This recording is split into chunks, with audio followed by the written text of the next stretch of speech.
Outre ce qui a été dit depuis quelques jours, les commençants dans la vie spirituelle éprouvent souvent de la répugnance quand on leur commande ce qui leur déplaît. Comme ils sont portés aux jouissances et aux délices spirituelles, ils sont pleins de mollesse en présence de tout ce que la perfection exige de force et de souffrance. Semblables à ceux qui sont élevés dans les plaisirs, ils fuient avec tristesse tout ce qui est austère. Ils se scandalisent de la croix, où se trouvent toutes les délices spirituelles, et les réalités les plus spirituelles ne leur donnent que du dégoût. Comme leur prétention est de marcher à leur guise dans ce chemin de la vie spirituelle et de suivre les caprices de leur volonté, ils éprouvent une tristesse profonde et une vigne répugnance à entrer dans ce sentier étroit de la vie dont parle le Christ Jésus. Il suffit d'avoir parlé lors des évocations dernières de toutes ces imperfections, entre beaucoup d'autres, où se trouvent les commençants dans ce premier état, pour voir combien il leur est nécessaire que Dieu les place dans l'état des progressants. Cette transformation s'opère lorsqu'ils sont introduits dans la nuit obscure dont nous allons parler maintenant. Dieu, alors, opère un sevrage de tous les goûts et de toutes les délices pour les plonger dans la sécheresse pure et les ténèbres intérieures. Il leur enlève toutes leurs imperfections, tous leurs enfantillages, et il leur fait acquérir la vertu par des moyens tout différents. Car les commençants auront beau s'exercer au renoncement dans toutes leurs actions et passions, ils ne sauraient y réussir ni complètement, ni dans une partie notable, jusqu'à ce que Dieu opère lui-même cette transformation et que l'âme reste passive dans cette purification divine de l'âme qu'est la nuit obscure. Mais afin que je puisse dire quelque chose d'utile, je supplie le Seigneur de daigner m'accorder sa lumière. Elle m'est plus que nécessaire pour parler d'une nuit si profonde et traiter un sujet si difficile à exprimer et à faire comprendre. Voici donc quel est le premier vers de ces cantiques de l'âme de la nuit obscure, par une nuit profonde. Cette nuit que nous appelons contemplation produit deux sortes de ténèbres ou de purification chez les spirituels, selon les deux parties de l'être humain, la sensitive et la spirituelle.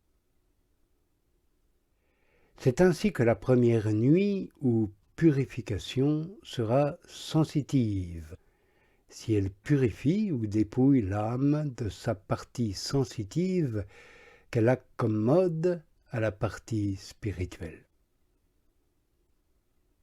Nous avons abordé cette nuit lors du recueil intitulé « La montée du Carmel ».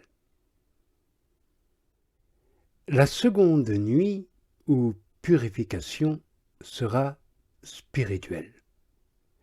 Elle le sera si elle purifie et dépouille l'âme dans sa partie spirituelle en la préparant et disposant à l'union d'amour avec Dieu. La première nuit est commune, et elle se produit chez une foule de commensants dont nous allons nous occuper un petit peu tout d'abord. La nuit spirituelle est le partage du petit nombre, c'est-à-dire de ceux qui sont déjà exercés et avancés dans la vertu, et nous en parlerons en second lieu. La première nuit, ou purification, est amère et pénible pour les sens, comme nous allons le voir sous peu.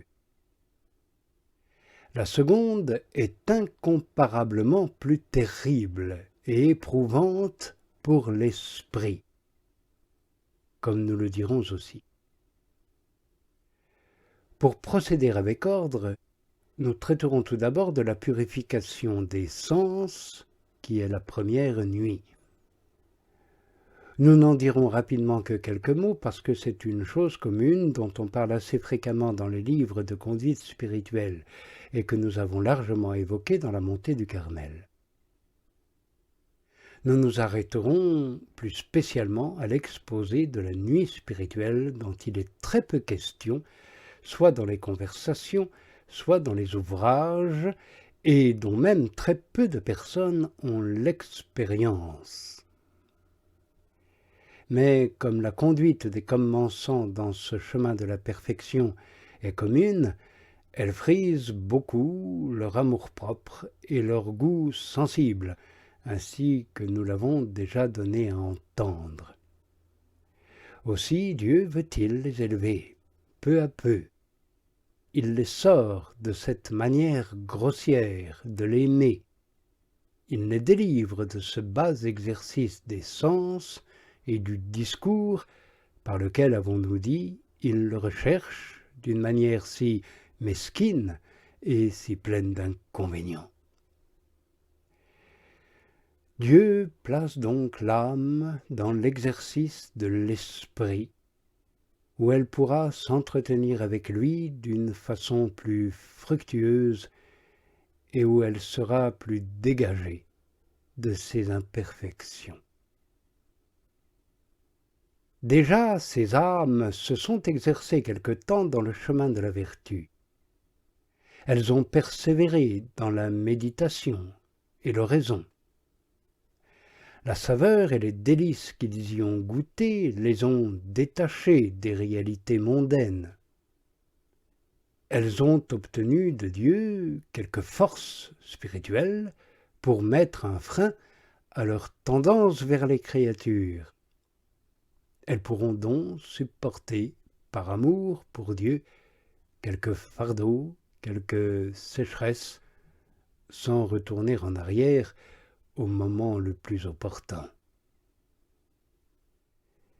Mais le jour où ces âmes goûtent le plus de saveur et de joie dans ces exercices spirituels, et où elles s'imaginent que le soleil des divines faveurs les illumine davantage, le Seigneur les prive de toute cette splendeur.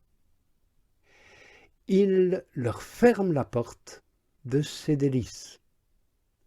Il tarit la source des eaux spirituelles dont ces âmes goûtaient en lui la suavité chaque fois et tout le temps qu'elles le désiraient. Car elles étaient faibles, et comme le dit saint Jean dans l'Apocalypse, il n'y avait jamais de porte fermée pour elles. Le Seigneur les laisse donc dans des ténèbres si profondes qu'elles ne savent plus comment se diriger à l'aide du sens de l'imagination et du discours. Elles sont incapables de méditer comme précédemment. Leur sens intérieur est plongé dans cette nuit et en proie à une telle aridité que non seulement elles ne goûtent plus dans les réalités spirituelles et les exercices de piété cette douceur et cette consolation où elles mettaient d'ordinaire leurs délices et leurs joies, mais au contraire, elles n'y trouvent que dégoût et amertume. La raison en est, j'insiste sur ce point, qu'elles ont déjà grandi quelque peu, et non qu'elles retournent en arrière. Dieu, pour les fortifier et les sortir de leur lange, opère un sevrage du lait de ces consolations. Il les pose à terre et leur enseigne à marcher par eux-mêmes. Voilà pourquoi ces âmes sont extrêmement sensibles à une telle nouveauté qui est tout opposée à leur manière coutumière de traiter avec Dieu. Ce changement arrive d'ordinaire aux personnes déjà retirées du monde, plutôt qu'aux autres, et peu après leur entrée dans la voie spirituelle. Ceci parce qu'elles sont plus éloignées des occasions de retourner en arrière et réforment plus promptement leur attrait pour les biens d'ici-bas. Et c'est là, précisément, ce qui est requis pour commencer à entrer dans cette bienheureuse nuit des sens. D'ordinaire, il ne se passe pas beaucoup de temps pour elles après leur début, sans qu'elles entrent dans cette nuit des sens. Or, la plupart d'entre elles y entrent, car on les voit généralement tomber dans ces aridités. Or, cette sorte de purification des sens est tellement commune que nous pourrions en donner la preuve en citant une foule de textes de la Sainte Écriture, où l'on en trouve à chaque pas, spécialement dans les livres des psaumes et des prophètes. Mais je ne veux pas perdre le temps à les rapporter. Et celui qui ne saurait pas les admirer se contentera de l'expérience que tout le monde en a. D'autant plus que nous les avons largement évoqués lors des évocations de la montée du Carmel.